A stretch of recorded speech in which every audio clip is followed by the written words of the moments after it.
오늘부터 우리 특별한 일 없을 때는 이제 고린도 전서 말씀을 가지고 우리 수요기도회 때 은혜를 좀 나눠보려고 그럽니다. 오늘은 고린도 전서 말씀을 첫째 시간으로 하나님이 우리에게 은사를 주신 이유와 목적에 대해서 좀 얘기를 나눠보려고 그래요. 아마 우리는 단편적으로 은사는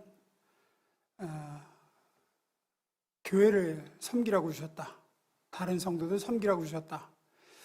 이 정도까지는 좀 알고 있는데 조금 깊이 들어가서 우리 개인적인 차원에서 하나님이 은사를 주신 목적을 좀 깊이 좀 다뤄보려고 합니다. 좀 전에 우리가 읽은 본문인 고린도서 1장 우리 4절부터 8절은 사도 바울이 고린도 교회 성도들한테 이렇게 편지를 하면서 감사하는 부분이에요. 내가 이것 때문에 고린도 교회 성도들 너희를 보면서 감사한다. 근데 뭐 때문에 특별히 감사한다 그러느냐? 모든 성령의 은사가 부족함이 없이 부어진 것, 풍성하게 고린도 교회 성도들한테 하나님의 은사가 부어진 것에 대해서 감사한다 그래요. 4절 봅니다. 그리스도 예수 안에서 너희에게 주신 하나님의 은혜로 말미암아 내가 너희를 위하여 하나님께 감사하노니 5절 이는 너희가 그 안에서 모든 일 곧 모든 언변과 모든 지식의 풍족함으로 그러죠. 여기서 언변이라고 우리말 성경에 번역된 단어는 로고스라는 단어인데 말씀 이런 뜻이죠. 태초에 말씀이 계시니라 이 단어죠. 그래서 이거는 보통 방언, 통변, 예언 등과 같은 언어와 말씀에 관련된 은사를 지금 묶어서 얘기하고 있어요. 모든 언변은 언어와 말씀에 관련된 은사가 너에게 풍성히 부어졌다는 거예요. 방언, 통변, 예언 이런 은사들이 너에게 풍성히 부어졌다. 그 다음에 또 모든 지식이라고 할 때 이 지식은 그노시스라는 단어인데 이건 지식, 이해라는 뜻인데 지혜, 지식, 영분별 이런 은사들을 묶어서 얘기하고 있는 겁니다. 그러니까 고린도 교회는 모든 종류의 은사가 골고루 아주 풍성하게 모든 성도들에게 다 부어졌다. 7절 봅니다. 읽어볼까요? 7절 시작.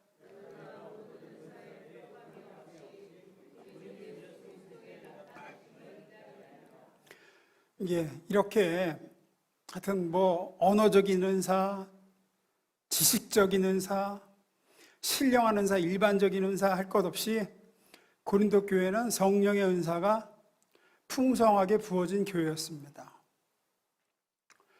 그러면 하나님은 왜 고린도 교회에 이렇게 많은 은사를 주셨는가? 초대교회 여러 교회가 있었지만 이렇게 사도 바울이 은사에 대해서 특별히 언급한 교회는 고린도 교회밖에 없습니다. 특별히 한 장을 할애해서 뒤에 가면 12장의 은사에 대해서 길게 설명하거든요. 그렇게 편지한 교회도 고린도 교회밖에 없고요. 은사가 얼마나 풍성한지 은사 때문에 문제가 생긴 교회도 고린도 교회밖에 없습니다. 왜 이렇게 고린도 교회에만 하나님이 특별하게 많은 은사를 주셨는가? 그 이유가 뭘까? 또 이 시대에 우리는 이걸 어떻게 이해하고 어떻게 적용해야 될 것인가? 하나씩 봅니다. 첫째, 읽어봅니다. 시작.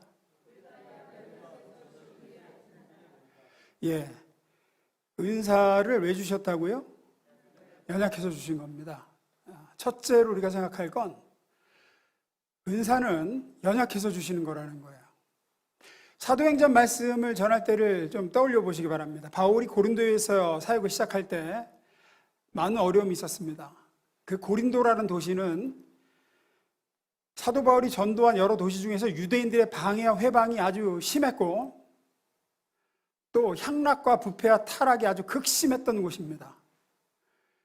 이거는 당시의 문헌에도 많이 나와 있어요. 그래서 당시 로마 시대에 그냥 그런 표현이 남아 있어요. 쟤는 꼭 고린도 출신 같아. 쟤는 고린도 사람 같아. 라고 말하는 거는 당시에는 좋은 편이었을까요? 안 좋은 편이었을까요? 안 좋은 편이었습니다. 예, 질이 안 좋다. 사람이 좀 문란하다. 예, 이런 뜻입니다. 또 뭐 예를 들어서 야, 너 어쩌다가 고린도 사람 다 됐다. 뭐 이런 표현을 하면은 야, 너 어떻게 하다 이렇게 방탕해졌냐. 뭐 이런 식의 표현이에요. 오래전에 그 예능에서 그 샘 해밍턴 씨 있잖아요. 호주 출신. 그 식당에 갔는데 이모 여기 밥 좀 빨리 줘요. 뭐 이렇게 얘기를 하더라고. 그러니까 옆에서 야, 너 한국 사람 다 됐다. 뭐 이런 표현을 해요. 어떤 의미죠?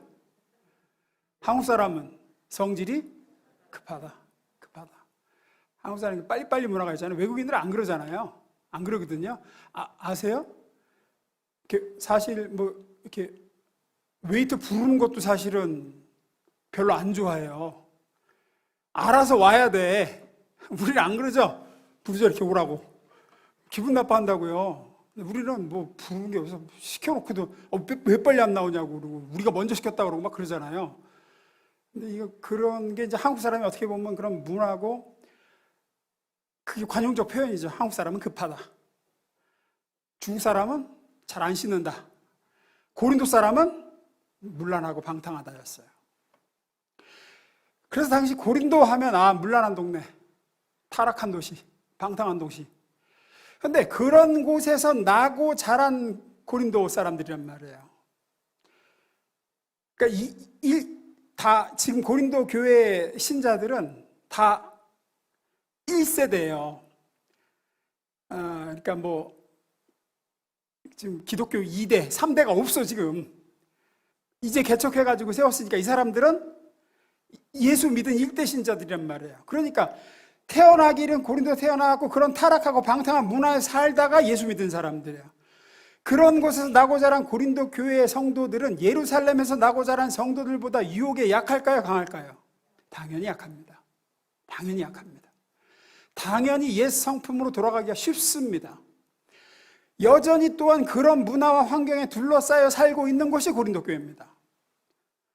그러니 하나님의 백성으로 그리스도인으로서 자기의 정체성을 지키고 그곳에서 신앙을 지키고 산다는 건 이게 보통 어려운 일이 아니에요. 껌뻑하면 다시 옛날로 돌아가는 수가 쉬운 거죠. 그래서 하나님은 다른 어떤 교회보다 고린도 교회에 많은 은사를 부어주십니다. 왜요? 그들이 강해서요? 아니요. 연약해서입니다. 연약해서요.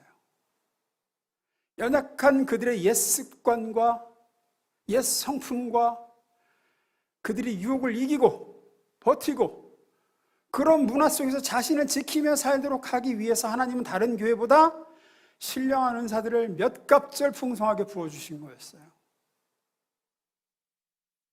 그래서 고린도 교회는 받은 은사들을 가지고 자신들의 주변 환경과 타락한 문화에 맞서 싸우며 예전에 즐기던 옛 성품들과 맞서 싸우며 주님의 재림에 대한 뜨거운 열망을 품고 버티며 살아갈 수 있었어요.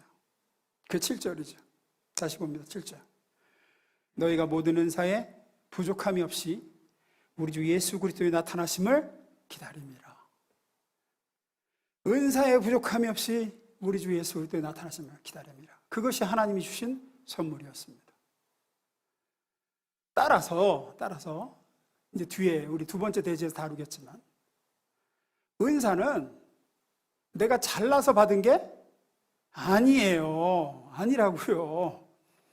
그러니 의시되고 자랑할 게 아니었어요. 약해서 더 많이 주신 거였어요. 그런데 고린도 교회 성도들은 그거를 모르고 착각하는 겁니다. 자기가 잘나서 받은 걸로 하는 거였어요. 둘째로 은사는 한시적인 비상공급 같은 거였어요. 비상공급. 그래서 어떤 은사는 상황이 나아지거나 내가 성숙해지고 강건해지면 어떤 은사는 거두어 가시기도 합니다. 고린도 교회에서 이제 2대, 3대, 4대 뿌리가 내리고 이제 4대째 명문 기독교 가문이 돼서 이제 기독교 문화가 자리를 잡고 그러면 그때는 하나님이 이런 풍성한 은사를 아마 거둬 가시기도 했을 겁니다. 고린도전서 13장 8절에 이런 구절 있죠. 사랑은 언제까지나 떨어지지 아니하되 예언도 패하고 방언도 그치고 지식도 패하리라. 이게 무슨 얘기입니까? 은사는 한시적인 공급이었다는 거예요. 하나님은 한시적인 공급으로 주시는 거예요. 이건 영원한 게 아니라는 거예요. 비상공급이 비상공급. 예수 그리스도의 재림 때까지 이 악한 세상에서 버티고 살도록 주시는 공급이에요. 우리나라도 예를 들어서 대표적인 게 저래도 예를 들어서 병 고침의 은사 같은 거죠. 한때 우리나라가 너무 가난했습니다. 돈 있는 소수의 사람만 병원 문턱을 넘을 수 있었죠. 돈이 없어 수술 한번 제대로 못 받아보고 생목숨을 잃은 일이 비일비재했습니다. 저희 외할아버지도 맹장 수술을 못 받으셔서 복막염으로 죽으셨어요. 제 나이 때. 요즘 같으면 의료보험 적용되면 수술비 43만 원, 43만 원. 맹장 수술비 43만 원이면 받아요. 43만 원이면 받는데 그 당시에는 아니죠.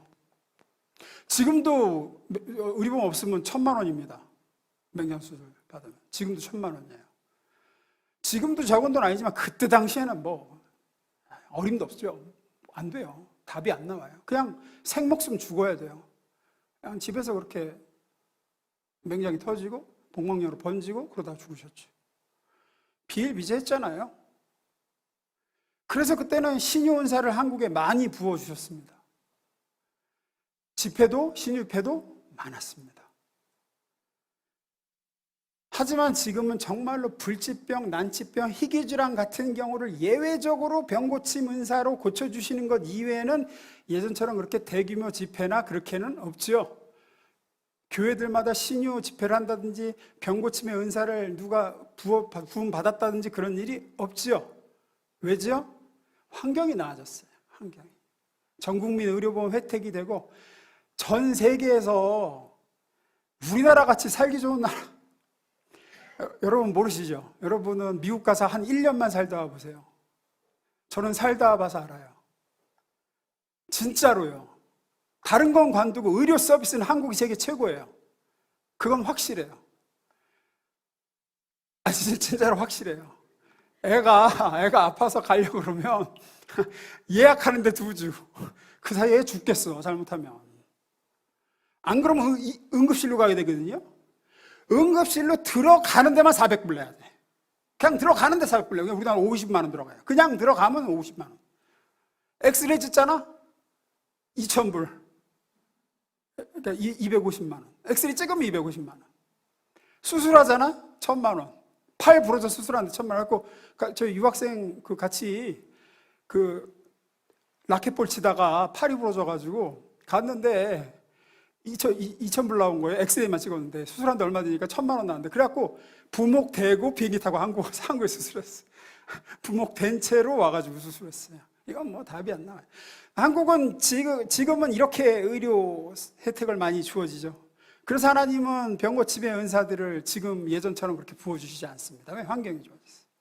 하지만 예전에 한국같이 가난한 나라들에는 선교사님들을 통해 지금도 병고침의 은사들을 많이 부어주세요. 박경호 선교사님 같은 경우 남수산에 이제 침술을 배워가지고 가셨는데 무슨 여기서 한 달 교육 받고 가셨나? 근데 그냥 침만 놓으면 다 낫더래요. 침만 놓으면. 자기가 생각할 때 야 내가 허준이 된 것 같아. 뭐 전화하고 저한테 그러시는 거야. 그냥 그냥 종기 났다 그래갖고 자기는 종기침을 배워본 적도 없는데 그래갖고 대충 감기침 났는데 그 다음날 종기 없었다고 자기 마을 사람 다 데리고 오고 이래가지고 나중에는 다른 사역을 못 하겠어갖고 그 사역 접었다는 식으로. 그러니까 하나님이 신유 은사를 막 부어주시는 거죠.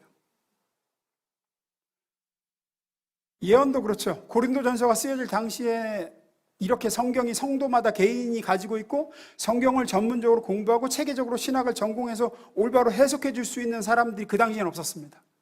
성경이 편찬되지도 못했어요. 그래서 그때는 성령님께서 예언의 은사를 어떤 사람에게 부어주셔서 그 사람을 통해서 하나님의 말씀을 전하게 하셨죠. 계시를 받아서 전하게 하셨어요. 하지만 지금은 저처럼 부름받아 성경을 연구한 설교가가 하나님의 말씀을 해석해서 증거하게 하시죠. 그래서 지금은 예전처럼 그렇게 계시를 받아서 증거하는 예언의 은사는 사라졌습니다. 그래서 지금 예언 기도는 가짜가 많아요. 아예 없다고는 못하겠지만 지금 예언 기도는 진짜 가짜 많습니다. 함부로 하나님의 뜻을 들먹이며 미래를 점치는 사이비들이 판을 치고 있습니다. 애지간하면 예언 기도 받으러 가지 마십시오. 지금은 그렇게 하나님의 직통 계시가 필요한 시대가 아니에요. 따라서 이 부분을 오해하시면 안 돼요. 뭐냐면 신자들이 보통 오해하는 것이 자기에게 어떤 기적이나 신령한 은사나 체험이 임하면 이제는 그 기적과 은사가 그 이전에 보편적으로 하나님이 주셨던 체계와 질서를 대체하는 것으로 생각을 해요. 그게 아니라 한시적으로 공급해 주신 건데, 한시적으로 어려운 시기를 넘기라고. 이게 무슨 얘기냐면, 예를 들어서 저희 어머니 같은 경우도 굉장히 힘드셨던 적이 있대요. 근데 그때에 이제 부흥회 갔다가 은혜를 받고 체험을 하신 거예요. 그리고 영안이 열리셨대요, 그때. 그 환상도 보고, 그때 그러시더래요, 그때. 근데 그때만 그러셨대. 그때만. 근데 그때만 왜 그렇게 보였는지 모르겠어요. 잘 생각해 보니까 그때가 제일 힘들었을 때예요. 그러니까 그때만 한식을 열어주신 거예요. 그 어려운 시절을 그렇게 하나님의 환상을 보면서 하나님의 위로가 임해야 넘길 수 있는 시기였던 거야. 특별한 공급이었던 거죠. 근데 예를 들어 그게 기존에 이렇게 보통의 기도나 예배나 말씀 생활을 대체하는 것으로 생각하고 그것만 쫓아서 다니는 거야, 이제. 그것만 진짜라고 생각하고 그게 능력이고 그게 하나님의 뜻을 받는 방법이고 영적이고 더 좋고 더 새로운 것이라고 여겨서 기존의 말씀이나 기존의 예배나 기존의 기도를 그걸로 대체해 버리는 거 생각하는 겁니다. 그건 잘못 가는 겁니다, 이제. 그게 아니라는 거예요. 병고침의 기적을 한번 경험하면 이제부터 병원도 안 가고 약도 안 먹고 의사 말도 무시하고 하나님이 다 고쳐준다고 여겨서 병이 악화되고 심하면 죽기도 하고, 이건 잘못 간다는 얘기예요. 예언의 은사를 받거나 무슨 꿈을 꾸거나 환상을 보고 어디서 신령한 누가 있다 한번 들으면 목사의 설교나 권면을 그게 대체한다고 생각해요. 그때부터는 이제 우스운 거예요. 다 초월적인 기적과 은사가 기존의 자연적인 질서라든지 일반적인 하나님의 말씀을 대체한다고 여기는 어리석음입니다. 다시 말씀드리지만 은사는 이 악한 세상에서 연약한 우리들이 주님 오실 때까지 잘 버티라고 주시는 하나님의 선물이고, 또 어떤 은사는 특정한 기간에 이 어려운 시기를 이것 붙들고 잘 이겨내거라 하고 주시면서 좀 특별 공급인 경우도 있습니다. 예수님 분명히 말씀하셨죠? 요한복음 15장 18절 19절 읽어봅니다. 시작.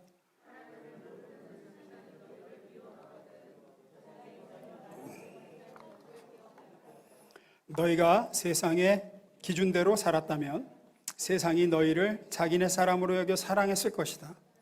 그러나 내가 너희를 선택해서 세상의 기준대로 살지 않고 하나님의 기준대로 살게 했으니 세상이 너희를 미워할 것이다. 이게 세상입니다. 우리는 그 가운데 살고 있습니다. 우린 그 가운데서 이기며 싸우며 매일같이 살아야 됩니다. 그래서 주시는 게 은사입니다. 하나님은 당장 내일 오실 계획이 없습니다. 우리는 그래서 버텨야 됩니다. 이런 하나님의 백성을 미워하는 세상 속에서 하나님의 기준과 말씀을 지키며 주님 다시 오실 때까지 서로 섬기고 사랑하며 신앙을 지키며 살라고 주시는 겁니다. 그래서 고린도전서 13장 8절 10절 제가 읽습니다. 사랑은 결코 없어지지 않습니다. 그러나 예언도 없어지고 방언도 그치고 지식도 사라질 것입니다. 그러나 완전하신 그분이 오시면 우리의 불완전한 것들을 없애주실 것입니다. 바꿔 말해 뭡니까? 은사는 불완전한 거라는 거예요. 이 세상 속에서, 이 현실 세상 속에서 주어지는 불완전한 한시적인 것들이에요. 새하늘과 새 땅에서는 그래서 은사가 필요 없습니다. 우리에게 은사가 왜 있느냐? 지금 우리가 연약하기 때문이고 세상은 악하기 때문입니다. 그러니 자랑할 게 못 됩니다. 많이 연약한 사람에게는 많이 주신 겁니다. 나 많이 받은 게 내가 잘나고 내가 뭐 뛰어나서 받은 거 많이 받은 게 아닙니다. 내가 많이 연약해서 많이 주신 겁니다. 여기서 무너지면 안 되니까. 하나님이 비상한 방법을 우리에게 좋지 취한 것이 은사입니다. 지지 않고 버티고 견디고 이기도록. 한시적인 은사도 많습니다. 그래서 시기 지나면 거둬가신다. 그러니 은사 만능주의에 빠지면 곤란합니다. 은사 만능주의. 모든 은사는 한시적입니다. 아무리 무슨 하늘을 나는 은사 있는 분들도 연세 들고 노쇠해지면 그 은사가 패하고 그치고 잦아들고 하는 것들을 많이 봅니다. 모든 은사는 그렇습니다. 그러니 은사 받은 것들은 감사해야죠. 그리고 열심히 활용해야 되는 게 맞습니다. 받은 동안에는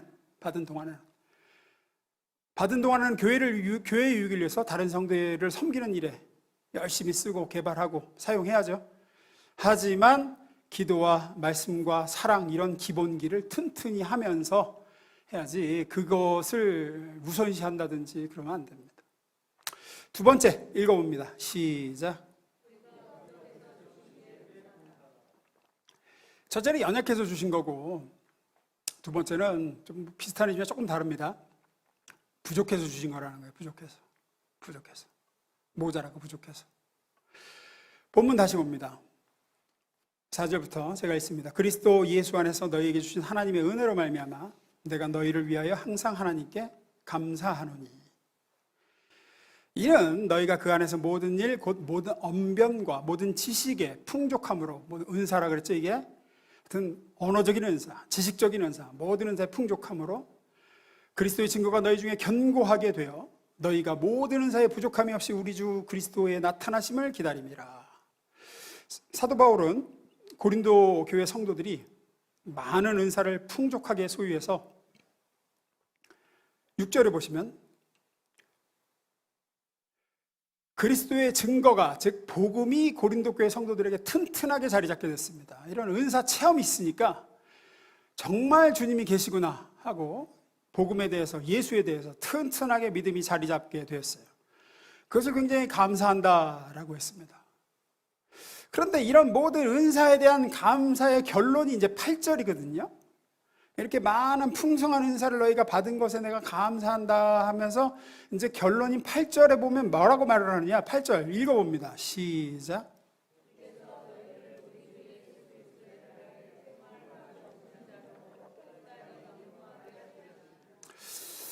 이게 이제 결론인데, 결론이 좀 이게 앞선 흐름과는 좀 어긋나는 듯한 인상을 줘요.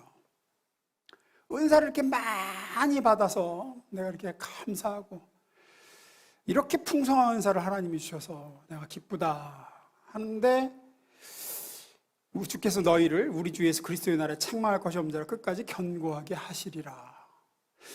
이게 우리말 성경에는 이게 약간 좀 덜 드러나긴 하는데 원어의 표현에 보면은 어떤 인상이냐 이런 거예요. 하나님이 너에게 많은 은사를 주셨다.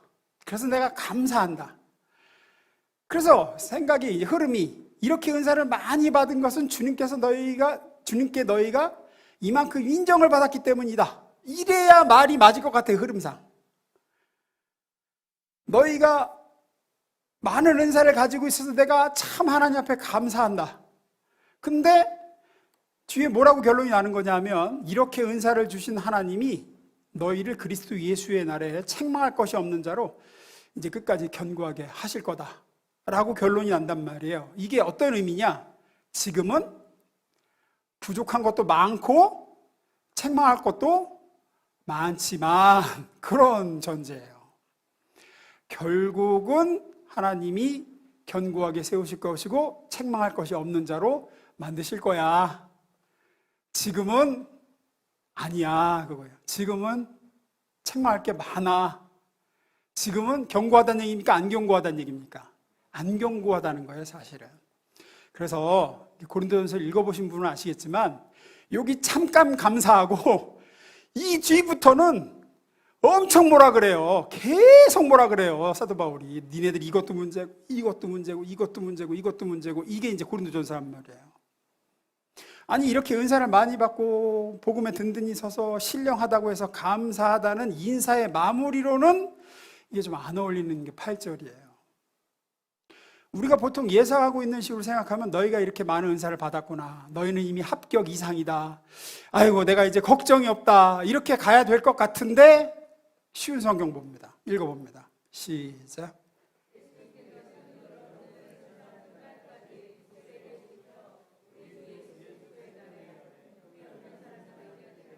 네.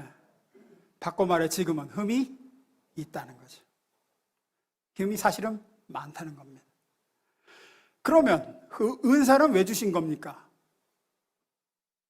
이 흐름상 우리가 하는 큰 착각 중에 하나가 어떤 은사든지 어떻게 눈에 띄는 은사, 방언이라든지 저처럼 어떤 가르치는 은사라든지 기도의 은사라든지 그런 걸 볼 때 와, 저 사람은 얼마나 믿음이 좋으면 저런 은사를 받았을까 이렇게 생각하거든요. 그렇게 생각해요. 저 사람 얼마나 주님과 가까우면 저런 은사를 받았을까 이런단 말이에요.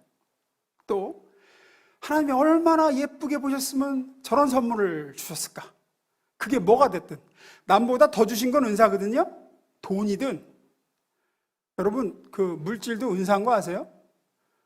그것도 은사예요. 노력한다고 돈 많이 버는 거 아닙니다. 그것도 은사지. 시간이든 건강이든 열심을 내는 이런 열정도 은사입니다. 아, 저 사람 하나님께 인정받았으니까 저렇게 받았을 거 아니냐, 이렇게 생각들을 해요. 보통 대부분 다 그렇게 생각해요. 대부분. 근데 아니라는 거예요. 아니라는 거예요. 사도 바울은 너희가 남들보다 뛰어나서거나 특별해서 하나님이 그런 은사들을 주신 게 아니다라는 거예요. 오히려 반대다.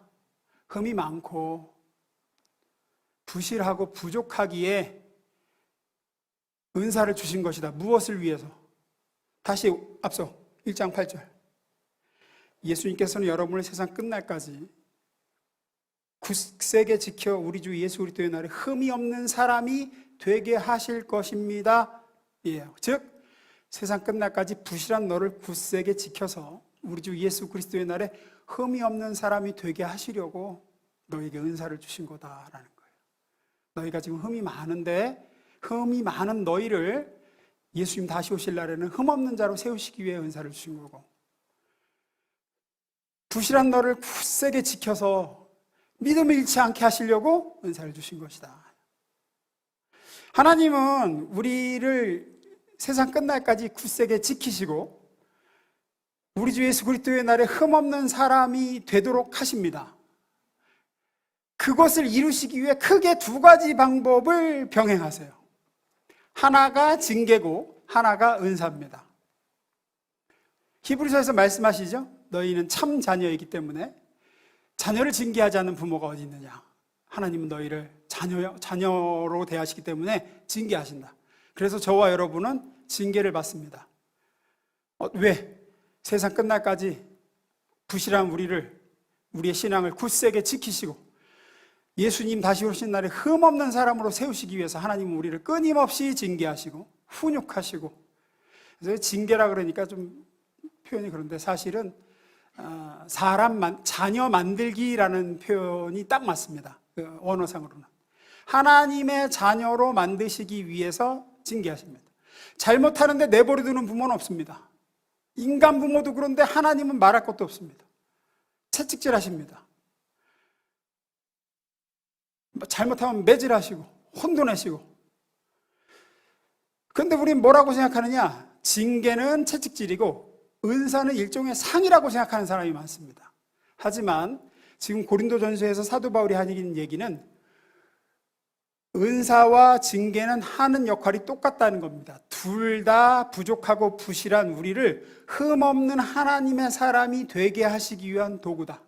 둘 다 똑같아요, 역할은. 이렇게 생각하면 됩니다. 예를 돕기 위해서 예를 듭니다. 예를 들어서 우리가 자녀를 음악가로, 운동선수로 키우기로 했다고 생각을 해보십시오. 바이올리니스트라 피아니스트를 만들기 위해서 훌륭한 얘를 이제 바이올리니스트, 피아니스트를 키우자. 뭐 훌륭한 세계적인 탁구 선수나 축구 선수로 만들어야겠다. 그러면 요새 몇 살 때부터 시키는지 아세요? 예를 들어서 뭐 바이올리니스트를 시키려고 그러면 몇 살 때부터 시키는지 아세요? 옛날에는 4, 5살이면 빠르다는데 요즘에는 2살일 수도 있고요. 1살 반일 수도 있고요. 막 돌진한 애일 수도 있대요. 탁구 선수도 라켓만 쥐고 흔들 수 있으면 그때부터 시작이래요. 손에 자꾸 쥐게 해준대요. 자꾸 익숙하게. 신유빈 선수 아시죠? 예전 스타킹 영상 보셨어요? 5살 때 탁구대만의 키가 눈높이가 탁구대야. 근데 드라이브를 걸어. 근데 그런 아이를 그냥 손에 쥐어주고 시키기만 하면 됩니까? 아니죠. 첫째는 뭡니까? 훈련을 시켜야죠. 손흥민 선수 아버지가 그렇게 혹독하게 훈련시켰다 그러죠. 애를 잡았대요. 그래갖고 그 초등학교 다닐 때 소문났대. 의붓아버지라고. 친아버지 아닌 것 같다고. 애를 쥐잡듯이 하는데 애를 잡는다고. 뭐 양발잡이 만들려고 너는 왼발로도 자유롭게 슛을 하고 오른발로도 슛을 자유롭게 해야 돼. 그래서 무조건 왼발부터, 양말도 왼발부터, 오른발부터 뭐 했다 그러면 맞아 죽었대. 뭐든지 왼발부터. 그래서 뭐 이러다 죽겠구나 싶은 적도 너무 많았대요. 슈팅 1000번 안 하면은, 그러니까 원정 경기 뛰고 온 날도 밤 12시가 넘든 어쨌든 슈팅 1000번 해야 들어가서 잤대요. 그러니 근데 그렇게 안 하면 세계적인 선수가 될 수 없죠. 유명하잖아요. 지금 손흥민 선수 누가 봐도 월드 클래스인데 월드 클래스라고 생각하냐니까 우리 애는 아직 월드 클래스 아니라고. 하나는 그런 거죠. 훈육, 징계. 베토벤도 어렸을 때부터 아버지한테 그렇게 맞았답니다. 피아노 안 친다고 두드러 맞고 바이올린 안 켠다고 거의 매일 맞았대요. 그러나 혼나고 때리기만 한다고 또 되는 건 아니죠. 뭘 줘야 됩니까? 좋은 악기를 사다 줘야지. 아니 바이올린을 키라고 후드로 패지만 말고 좋은 바이올린을 사다 줘야 될 거 아니에요. 최고급 스포츠 용품을 사다 주죠. 2가지를 다 해야 됩니다. 징계와 도구를 사다 줘야죠. 하나님은 그 2가지를 다 하신다는 거예요. 우리를 징계하시고 그 다음에 은사를 주십니다. 만약에 스트라디바리우스 같은 비싼 악기를 부모가 달러빚을 내서 사왔어요. 여러분 스트라디우스 바이올린이 얼마 정도 하시는지 아세요? 싸야 10억이에요. 싸야. 예를 들어서 싸야 10억이라고요. 비싼 거는 200억 넘어가는 것도 있어요. 예를 들어 내 부모가 달러빚을 내서 스트라디바리우스 바이올린을 사왔어. 자, 내가 몸을 팔아서라도 이 악기를 빚을 갚을 테니까 너는 이걸 갖고 최선을 다해서 연습을 해서 훌륭한 바이올리니스트가 되거라 라고 주면 그게 상입니까? 내가 잘해서 받는 상이에요? 아니죠. 무슨 생각을 해야 됩니까? 나는 이제 죽었구나를 생각해야죠. 내 부모가 요구하는 수준은 그냥 그런저런 바이올리니스트가 아니구나. 세계 1인자구나 하는 부모의 심정을 알아야 되죠. 최고로 좋은 피아노를 사줬다. 눈앞이 아찔해야 되죠. 이건 상이 아닙니다. 우리 부모가 나를 어디까지 원하는 것인가? 나를 향한 기대가 어디까지인가? 저 피아노의 값어치에 걸맞는 자가 되라는 것 아닌가? 그런 얘기입니다. 한 신자를 하나님이 그의 자녀로 성숙시켜 그리스도 예수의 날에 책망할 것이 없는 자를 완성케 위하여 하나님은 이렇게 2가지 작업을 하십니다. 하나가 징계입니다. 끊임없이 훈련시키시고 때로는 다그치시고 너무한다 싶을 정도로 혼돈내시고 안 하는 것, 게으른 것을 매질하시고 말 안 듣고 악한 길로 불행해지는 길로 갈 때는 두들겨 패고 차라리 잘라내시면 편하거든요. 안 잘라내세요. 하이타이로 빨고 락스에 담궜다 꺼내고 원하는 모양이 될 때까지 가시죠. 또 하나는 뭡니까?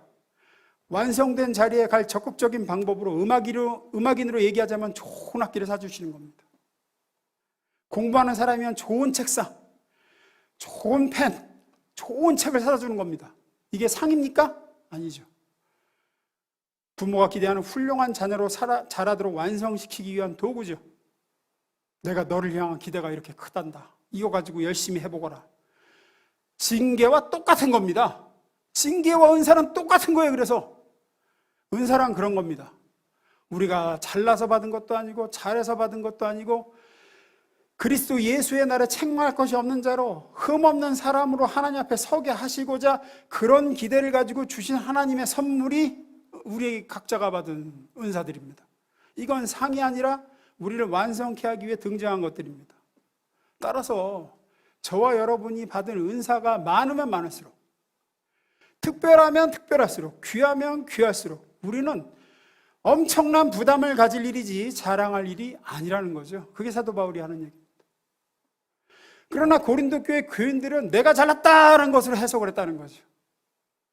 내가 잘나서 받았다. 나 아니면 누가 이걸 하겠나? 우리 교회에서 누가 이걸 하겠나?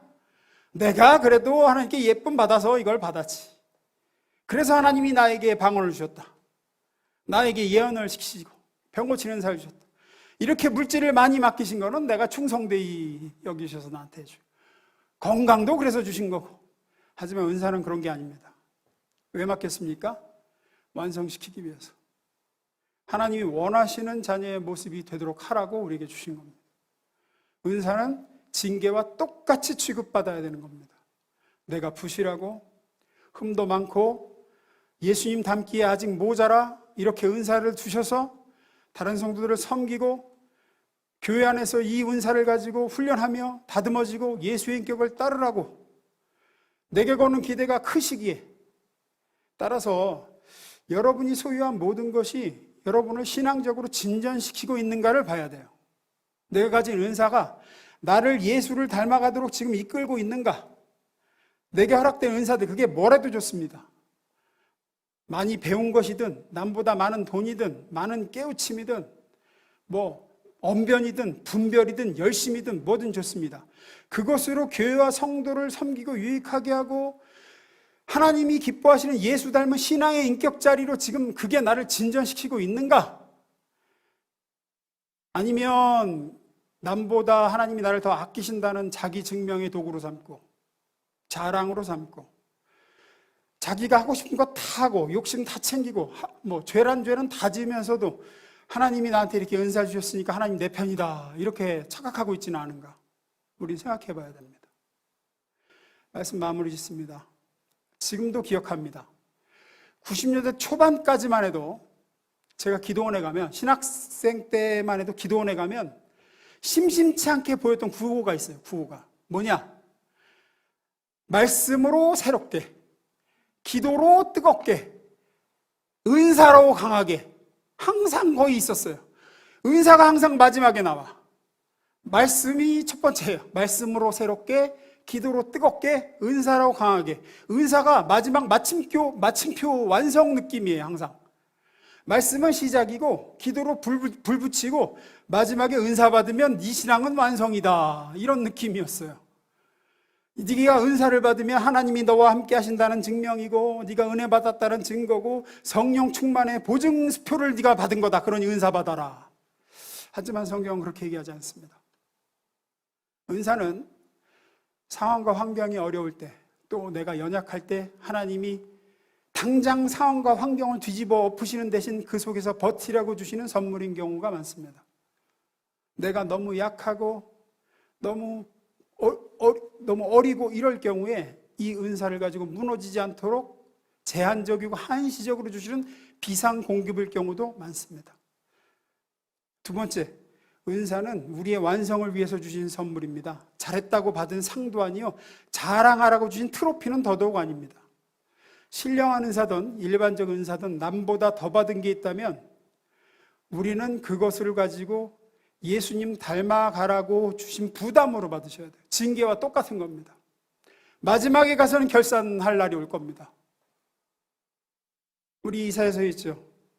내가 극상품 포도를 심었는데 들포도를 맺었도다. 내가 너에게 이런 기대를 가지고 이런 최고의 은사를 너에게 맡겼는데 너는 그거 가지고 겨우 이거를 열매를 맺었느냐? 따라서 여러분이 받은 은사가 귀할수록, 많을수록, 특별한 분일수록, 그게 뭐든 건강이든 남보다 많은 시간이든 재능이든 돈이든 영적인 인사든 일반적인 인사든 그것 가지고 하나님 앞에 결산할 날이 있다는 것을 기억하시고 흠이 없는 그리스도의 사람으로 서는 데에 최선을 다하시기를.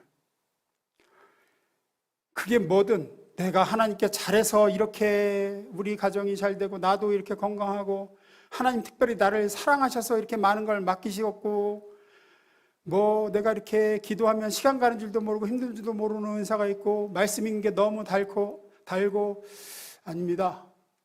여러분은 지금 어떤 면에서 최고급 스포츠 용품을 받은 겁니다. 상이 아닙니다. 하나님의 엄청난 기대가 있는 겁니다. 그만큼 많이 요구하실 겁니다. 세상 끝날에 흠없는 하나님의 사람이 되도록 하시려고 주신 겁니다.